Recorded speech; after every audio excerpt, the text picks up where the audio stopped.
மைதா பொடி, முட்டை, ஒரு pinch of sugar, salt, yeast, இதெல்லாம் போட்டு நல்லா பிசைஞ்சு 5 மணி நேரம் வெளியே வச்சு இந்த மாதிரி ரைஸ் செம்ம சாஃப்டாக இருக்கு பாருங்க.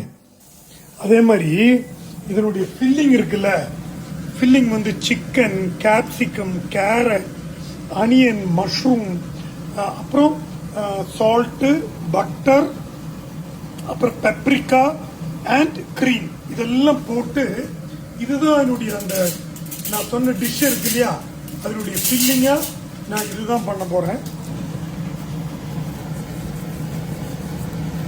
பெப்பர்லாம் ஏற்கனவே நான் நிறைய போட்டேன், அதனால தேவையில்லை. இதுதான் என்னுடைய ஃபில்லிங். தான் நம்ம ஃபில்லிங் ஓரளவுக்கு ரெடி ஆயிடுச்சு.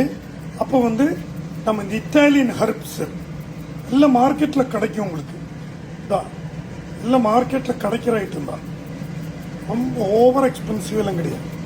இது அவங்களுக்கு இஷ்டம் இருக்கிற மாதிரி ஹர்ப்ஸ் தூவிக்கிங்க.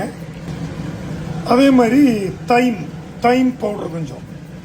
தைமுங்கிறது ஒரு கிரீன், ஒரு வகையான கிரீன்ஸ், அது தேவையான அளவுக்கு தூவிக்கிங்க.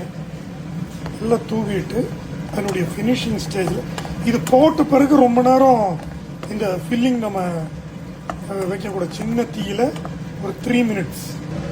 நான் பண்ற டிஷ் வந்து ஒரு மல்டி லேயர் டிஷ்ஷுங்க. அடுத்த ஃபில்லிங் நீங்க ஆக்சுவலா பாத்தீங்கன்னா ஒன்றும் இல்லை, இந்த சிம்பிளான சீஸ் பாஸ்தா இது நான் பண்ணிட்டு இருக்கிறேன். நல்லா கொதிச்சதுமே பாஸ்தா 2 ஃபில்லிங் ஆச்சா. இனி இது layer, top layer mashed potatoes. இதுதான் மேஷ்ட் பொட்டேட்டோ. இப்போ நாம ப்ரிப்பேர் பண்ண ஃபர்ஸ்ட் லேயர் செட் பண்றோம். செகண்ட் லேயர் செட் பண்றதுக்கு முன்னாடி டொமேட்டோ பூரி, அது மேல ஒரு லேயர், அதுக்கப்புறம் லேவிஷா மோர்சலா சீஸ் போடணும். அடுத்த லேயரு இந்த பாஸ்தா போட வேண்டும்.